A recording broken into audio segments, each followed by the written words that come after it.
ದಾವಣಗೆರೆ ಡಿಸ್ಟ್ರಿಕ್ಟಿನ ಮತದಾರರಿಗೆ ಧನ್ಯವಾದ ಹೇಳೋಕ್ಕೆ, ಆಮೇಲೆ ನಮ್ಮ ರಾಜ್ಯ ಆಮೇಲೆ ದೇಶ ಮಟ್ಟದಲ್ಲಿ ಎಲ್ಲ ಕಾಂಗ್ರೆಸ್ ಲೀಡರ್ಸು, ಎಲ್ಲರೂ ಕಾರ್ಯಕರ್ತರು ಯಾರೆಲ್ಲ ಬಂದರು ಎಲ್ಲರಿಗೂ ಧನ್ಯವಾದಗಳು.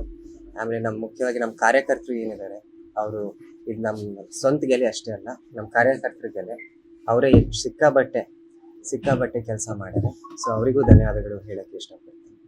ಕೊನೆಗೆ ಒಂದೇ ಮಾತು ಹೇಳೋಕ್ಕೆ ಇಷ್ಟಪಡ್ತೀನಿ, ಅದು ಎಲೆಕ್ಷನ್ಗಳಲ್ಲಿ ಕೌಂಟಿಂಗ್ ಸಮಯನಲ್ಲಿನೂ ಪಕ್ಷ ಇರ್ತೈತ್ರಿ. ಎಲ್ಲರಿಗೂ ಅವ್ರ ಪಕ್ಷ ಗೆಲ್ಲಬೇಕು ಅಂತ ಮನಸ್ಸಿನಾಗ ಇರ್ತೈತಿ.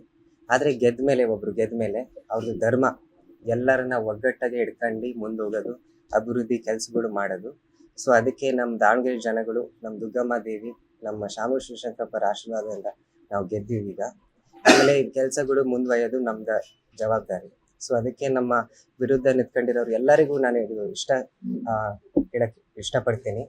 ಅದು ಏನಾರ ಬೇಡಿಕೆಗಳಿರಲಿ, ಈಗ ನಮ್ಮ ಹತ್ರ ಬರ್ರಿ, ನಮ್ಮ ಮನೆ ಬಾಗಿಲು, ನಮ್ಮ ಆಫೀಸ್ ಬಾಗಿಲು, ನಮ್ಮ ಮನಸ್ಸಿನ ಬಾಗಿಲು ಯಾವಾಗಲೂ ತೆಗ್ದಿರ್ತವೆ. ಯಾಕಂದರೆ ನಂದು ಜನಗಳ ಜೊತೆ ಸ್ನೇಹದ ಸಂಬಂಧ, ಅವ್ರ ಜೊತೆನೂ ಆ ಸ್ನೇಹದ ಸಂಬಂಧನ ಬೆಳೆಸೋಕೆ ಇಷ್ಟಪಡ್ತೀನಿ. ಅಂತಾರೆ ಈ ಮೊಮ್ಮಕ್ಕಳಿಗೆ ಅಜ್ಜಾಜಿ ಗುಣಗಳು ಭಾಳ ಬರ್ತವೆ ಅಂತ. ಸೊ ಹಂಗೆ ನಮ್ಮ ಅಜ್ಜರಂಗೆ ಅಜಾತ ಶತ್ರು ನಾವು. ಸೊ ಏನಾರ ಇದ್ರೆ ದಯವಿಟ್ಟು ನಾಚ್ಕೋಬೇಡ್ರಿ, ಹೆದರ್ಕೋಬೇಡ್ರಿ, ನಮ್ಮ ಹತ್ರ ಬರ್ರಿ, ನಾವು ಈ ಕೆಲ್ಸಗಳು ಮುಂದುವರಿಯಲ್ಲ ಅಂತ ಹೇಳಿ ನಾನು ಮಾತಾಡ್ತೀನಿ. 24/7 ನಿದ್ದೆ ಮಾಡೋದು ಬೇಕಿಲ್ಲ. ಇಲ್ಲ 24/7 ನಾವು ಸಿಗ್ತೀವ್ರಿ.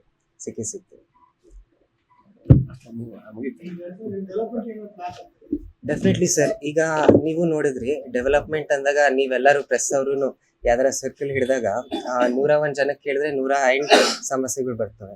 ಸೊ ಅದಕ್ಕೆ ಜನಸಂಪರ್ಕ ಎಲ್ಲಕ್ಕಿಂತ ಮುಖ್ಯ. ನಿಮಗೂ ಗೊತ್ತಂಗೆ ಅಜ್ಜಾರಂಗೆ ಜನಸಂಪರ್ಕ ಇಟ್ಕೊಳ್ಳೋದು ಮುಖ್ಯ. ಈಗ ಡೆವಲಪ್ಮೆಂಟ್ ಬಗ್ಗೆ ಮೇನ್ ಏನ್ ಮಾತಾಡ್ಬೇಕಂದ್ರೆ, ಈಗ SS ಮಲ್ಲಿಕಾರ್ಜುನ್ ಸಾಹೇಬ್ರು ಇದು ವುಮೆನ್ಸ್ ಕಾಲೇಜ್ ಬಗ್ಗೆ ಹೇಳಿದ್ರು ಮೊನ್ನೆ, ಅದು ಸ್ಯಾಂಕ್ಷನ್ ಆಗ್ತೈತಿ ಅಂತ.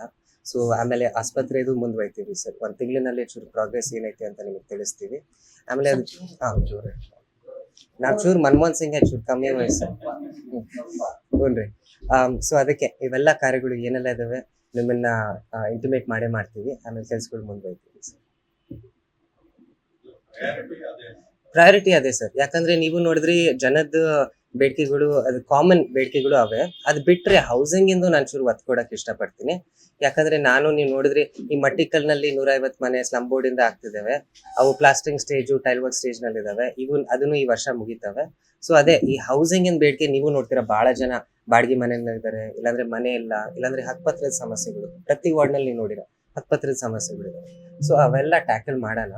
ಆಮೇಲೆ ಈ ಹೌಸಿಂಗ್ ಇಂದ ಏನೈತ್ರಿ, ಇದು ಎಲ್ಲರಿಗೂ ಆಶ್ರಯ ಇರಬೇಕು. ಆಶ್ರಯದ ನೆರಳು ಏನೈತಲ್ರಿ ಅದೆಲ್ಲರೂ ಅನುಭವಿಸ್ಬೇಕು. ಸೊ ಅದನ್ನು ಮುಂದುವರಿಯೋಣ ಸರ್.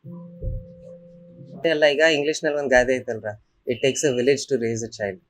ಸೊ ಪೂರ್ತಿ ಊರೇ ನನ್ನನ್ನ ಈ ಮಟ್ಟಕ್ಕೆ ತಂದೇನೆ.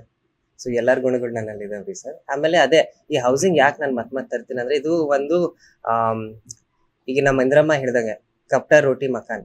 ಕಪ್ಟಾ ರೋಟಿ ಒಂದ್ ಅಂತರಕ್ಕೆ ಬಂದೈತ್ರಿ ಸರ್ ನಮ್ಮ ದೇಶನಲ್ಲಿ. ಈ ಮಕಾನ್ ಏನೈತಲ್ರಿ ಸರ್, ಈ ಒಂದ್ ಪಾಸಿಬಿಲಿಟಿ ಎಲ್ಲರಿಗೂ ಇರ್ಲೇಬೇಕ್ರಿ ಸರ್.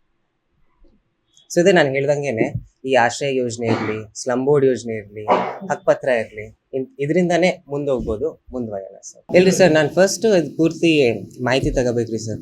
ಸೊ ಹಕ್ಕುಪತ್ರ ಮುಖಾಂತರ ಎಷ್ಟು ಮನೆಗಳು ಸೃಷ್ಟಿ ಮಾಡ್ಬೋದು, ಸ್ಲಮ್ ಬೋರ್ಡ್ ಇಂದ ಎಷ್ಟು ಮನೆಗಳು ಸೃಷ್ಟಿ ಮಾಡ್ಬೋದು, ಆಶ್ರಯ ಯೋಜನೆಯಿಂದ ಎಷ್ಟು ಸಾಹಿತ್ಯ ಸಿಗ್ತದೆ ನನಗೆ.